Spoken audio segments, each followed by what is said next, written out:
One of my most fascinating students is Jazmin. She's an 8th grader and a self-described moral relativist.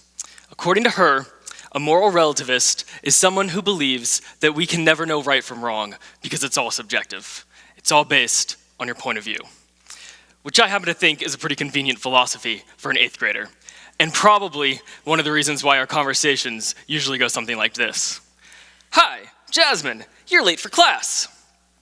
Yeah, but how do you know I'm not late because I was saving someone from drowning? Were you saving someone from drowning, Jazmin? No, but if I had been, would you really want me to stop saving them just so I could be on time for class? Doesn't that just prove that being on time to class is an arbitrary stop?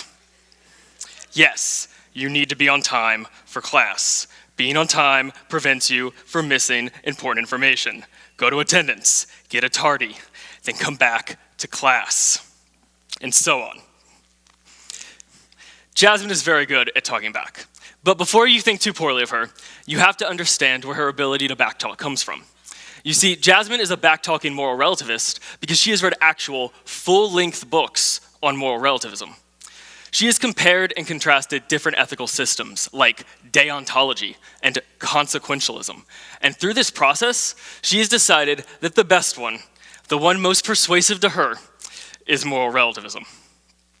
Which is pretty impressive when you remember that she's an 8th grader and that none of this work was assigned. She did it all voluntarily, either reading at home before bed or during our after-school non-mandatory debate practice. As if that wasn't all impressive enough, let me add one more piece of context. Jazmin accomplished all of this while living in poverty. I coach debate at Will Rogers Junior and Senior High Schools. Jazmin is one of my debaters. Rogers is considered a high-poverty school. The National Center for Education Statistics defines a high-poverty school as a school where at least 76% of the student body is eligible for free or reduced-price lunch. At Rogers, the percentage of students eligible for free or reduced-price lunch hovers year to year in the upper 90s. Now, there are a lot of narratives about high-poverty schools. What I can tell you from my own personal experience is that Rogers is a wonderful community. And what strikes me most about the students and the faculty is their kindness, their generosity, their dedication, and their work ethic. But we know that poverty negatively impacts our students.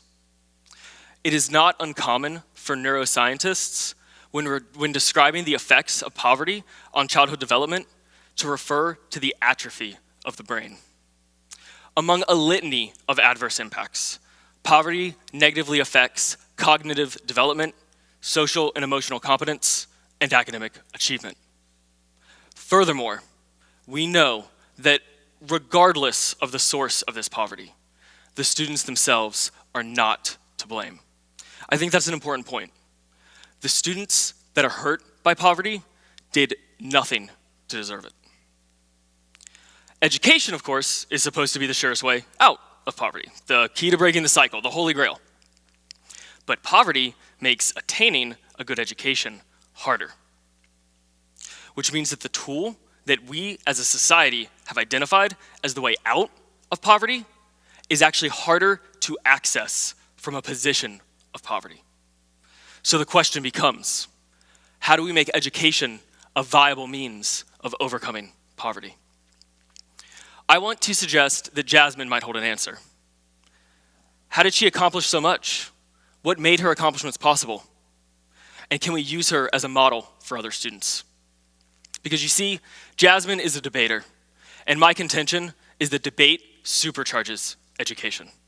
Debate makes the kinds of amazing accomplishments that Jazmin achieved commonplace. The things that poverty harms, debate helps.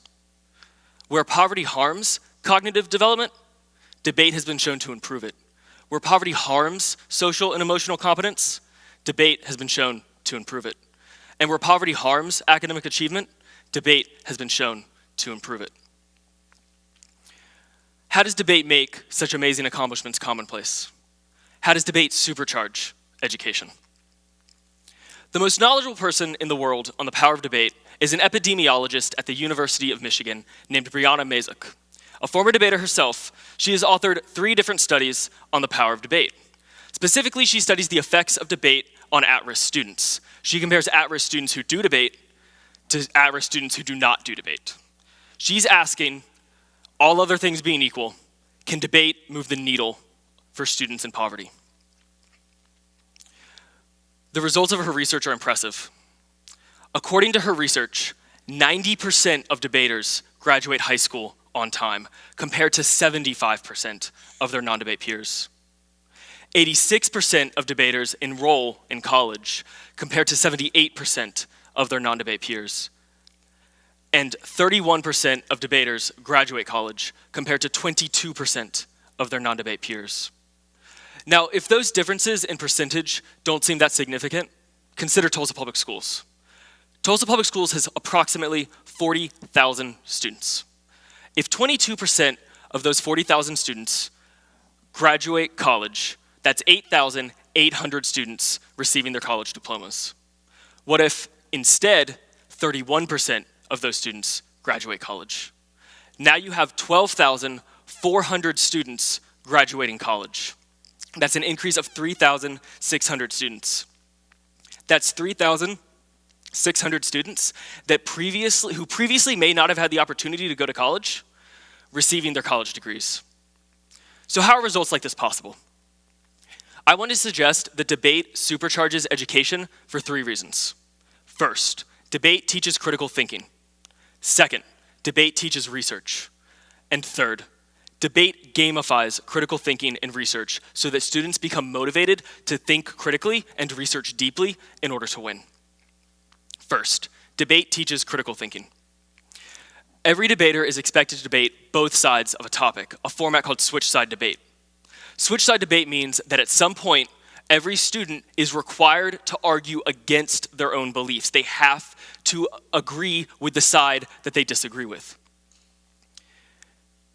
The ability to analyze and criticize your own beliefs is a skill at the heart of critical thinking.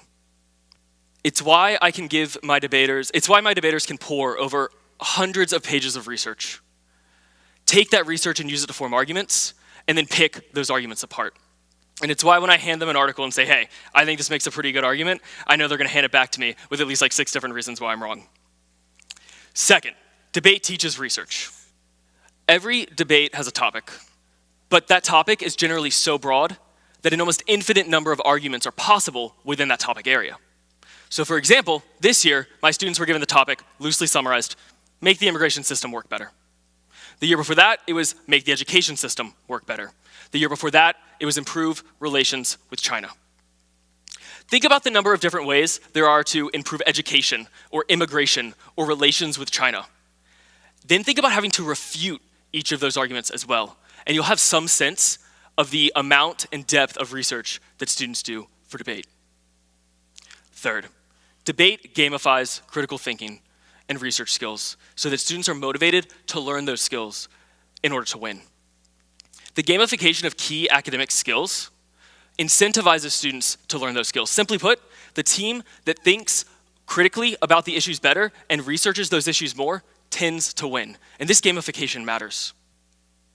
I think that it's fair to say critical thinking skills and research skills are taught pretty much universally, in almost every classroom.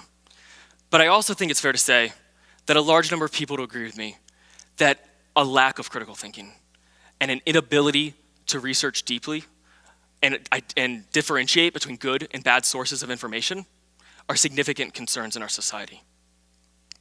Debate has found a way to reward students who learn those skills. Here's my takeaway for you. We should have debate in every school, especially high poverty schools, the schools least likely to have the resources to support those programs. I believe that debate has the power to overcome some of the most detrimental effects on poverty. I can't say that debate is the only answer. I haven't ruled out all of the other possibilities, but I do think that debate is a persuasive answer. We need to make the case for debate, and for a debate that is ubiquitous. Every school should have debate, and every student should have the opportunity to participate in it. Right now, in the Tulsa area, there are still a number of schools that do not have debate programs. Thanks to the amazing work of many of my colleagues, that number is decreasing, but it is still greater than 0. I'd like to change that. I'd like us to change that. Debate should be as fundamental to our schools as reading and arithmetic, because that's what our students like Jazmin, deserve.